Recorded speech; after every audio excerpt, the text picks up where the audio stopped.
Welcome to the Two Sons Podcast Surprise Friday episode on account of a 5 a.m. Pacific Standard Time drop of the new Ahsoka trailer. Yeah.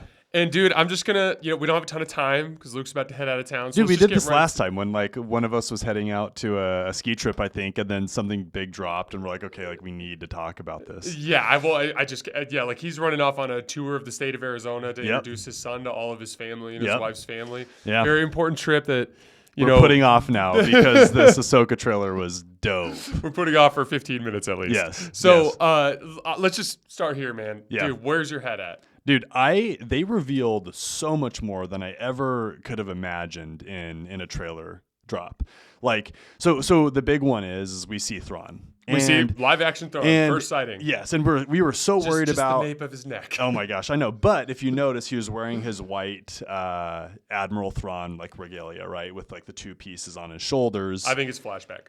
You think it's flashback? I'm almost certain it's flashback. Oh, it's not the only flashback in that episode. There's a random flashback to Ahsoka fighting an Inquisitor. Did you see that? Yeah. Oh, so you think that's a flashback? Yeah. As well? So I think the entire premise of the show is going to start with Ahsoka pursuing Thrawn because she's experiencing a dark premonition and she's heard some rumors. The rumors she's hearing are probably more related to Moff Gideon than they are to Thrawn. Okay. And I believe that Thrawn she's going to eventually meet Thrawn as a benevolent character. But my theory is pretty crazy here. I think the Dark Jedi are going to be the focal antagonist of the show. Yeah, there's Balin, and the only reason why you know his name is just because it shows up in the subtitles, right? Yeah.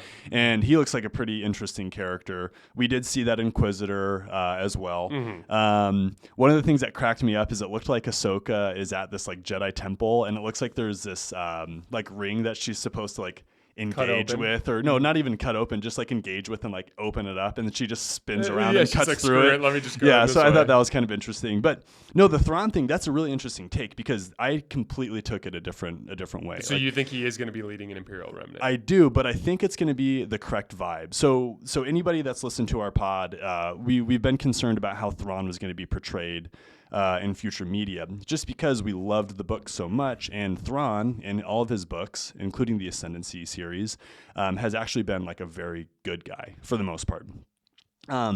It talked about how Thrawn is the next leader of the Empire. Heir to the Empire. Heir to the Empire. Yeah, heir. Yeah, exactly. So I almost wonder if he's actually going to lean into that and continue with the Imperial type feel, but do it in a different way than what was how Palpatine was doing it. And I think he's going to still, lead with an iron fist, if you will. But I think it's going to have a different vibe and hopefully still capture his overall good guy vibe. But I think he's just going to be really intense and focused on domination, which actually is how he believes the galaxy is safest, which is a little sketchy. It kind of goes along with the parallels of how Palpatine thought domination would decrease chaos, right? So, but I think it's going to be a different vibe. Mm-hmm. So I vehemently disagree. Which is awesome. There's no reason in the world, in my opinion, that he would do anything that would linger him away from the Chiss Ascendancy longer than necessary.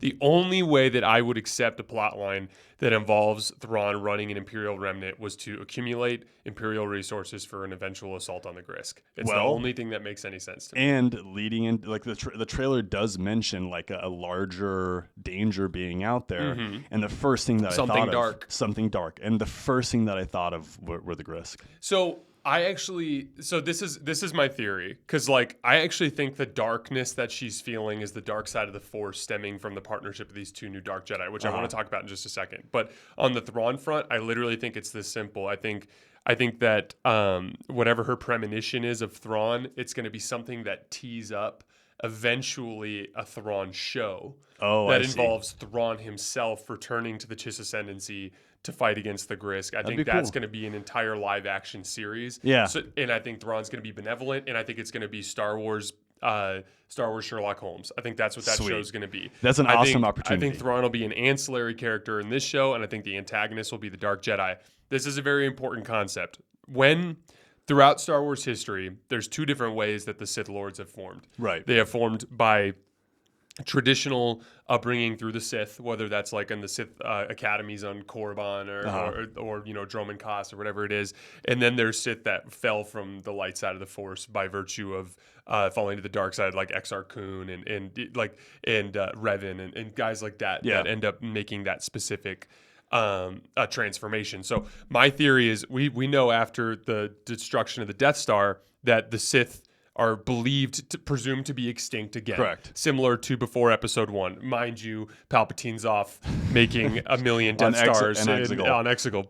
But presumably this, what's his name? What's the guy's name? Balin. Presumably Balin is a Jedi from before that survived the Purge. Okay, because he's old and he's grizzled, right? Yeah, and he seems very wise as well. Yeah, he was probably like there's even like I don't think this is the case, but like he could even literally be Ezra turned to the dark side. Like that's the age group we're talking about. Like it's a survivor from.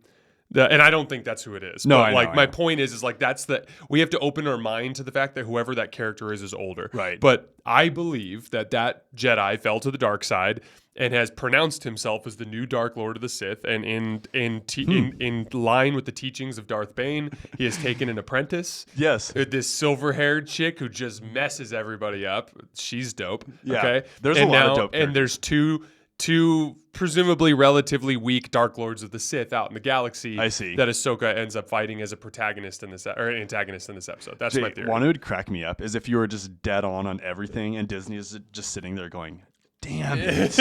I thought we were this Jason Timpf guy does Star Wars and basketball really, really well. Dude, it's just okay, it's not even, it's more wishful thinking than anything else. Yeah, no, I get you. And for your storyline too, it captures the essence of Thrawn, which I'm super excited for this Ahsoka series. I'm also super nervous that they're just going to completely butcher what we know as Thrawn. I hope not. That would ruin it for me. It would completely ruin it for me.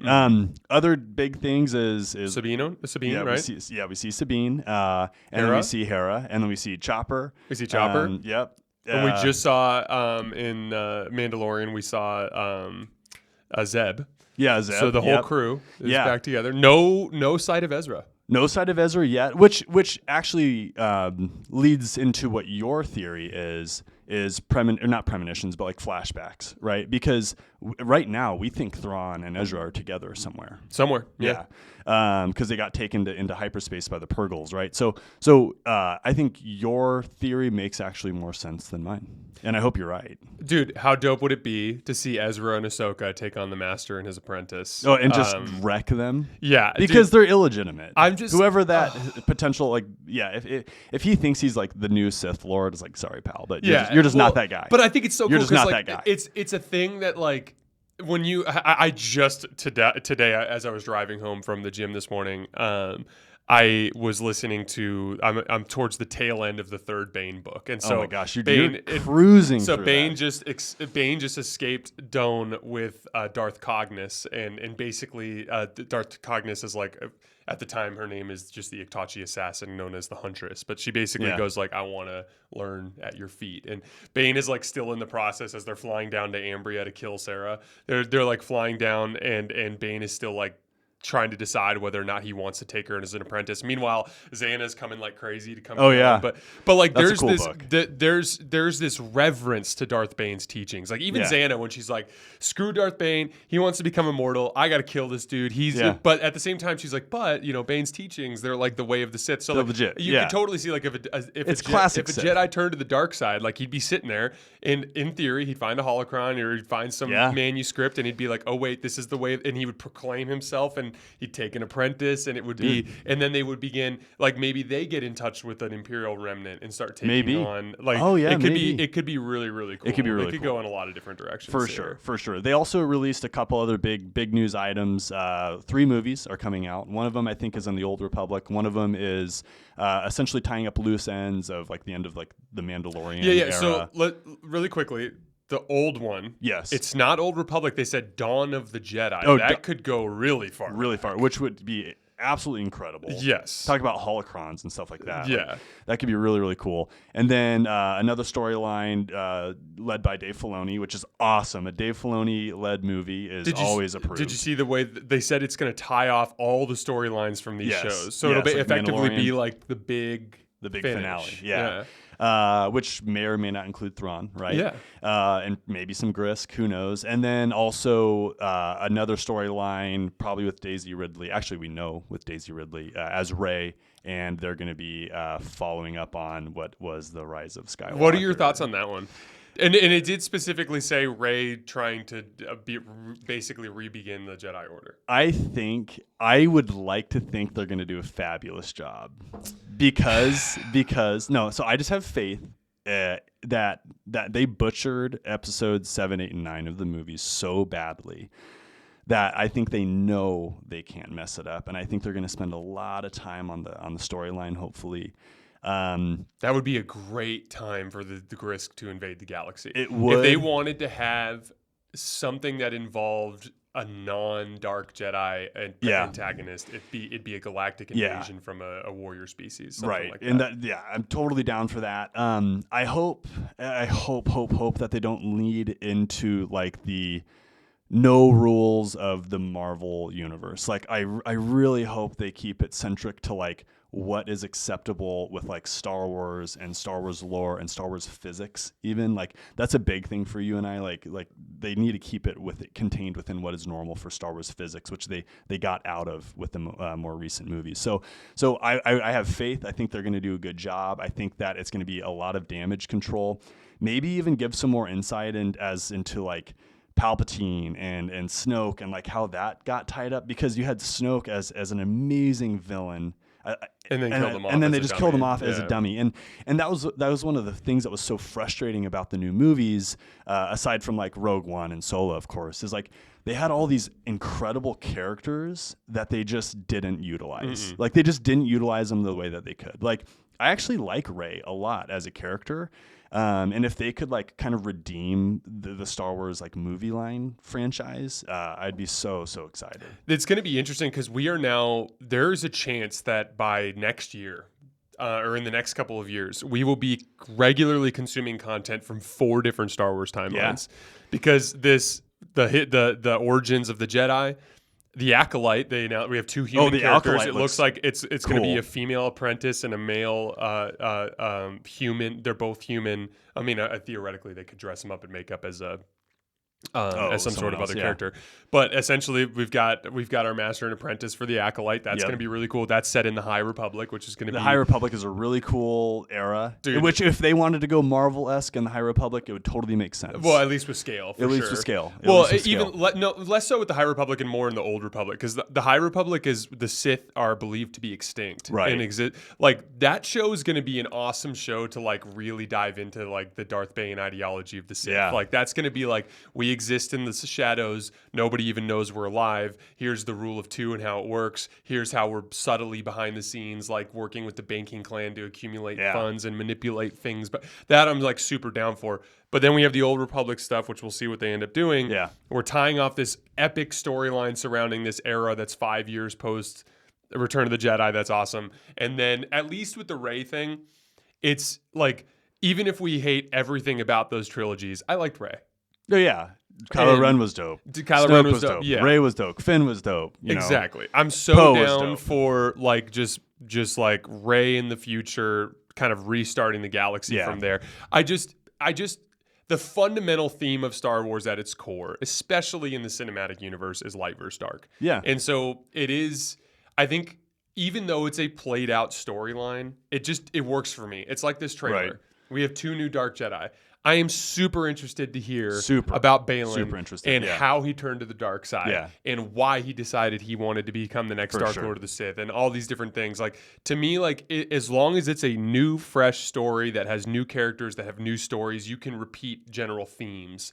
And like I hope that they don't get too far off the beaten path. I agree. I hope they keep the scale at a reasonable level, and I hope that they stay centric as to like what feels like Star Wars. I got really excited this morning. Dude, I got stoked. Yeah. I was feeding G, and I saw that trailer, and I was like, oh my gosh, and G's like choking on his milk, like completely mismanaging this feed as a father, like just doing a terrible job. But like, I'm just so stoked that like, you know, sorry, my You bad. just my drop bad. G on the couch and run to the other Yeah. room. Elena, there's an Ahsoka trailer. Yeah, exactly.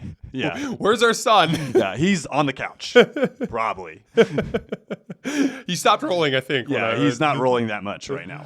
Did you have any other thing you wanted to No, get man. into? That's all it. right. That's all we have for today, guys. As always, we appreciate you guys. When Luke gets back next Tuesday, we'll be recording the next episode of Mandalorian. As always, we appreciate you guys, and we'll see you next week. Thanks a lot.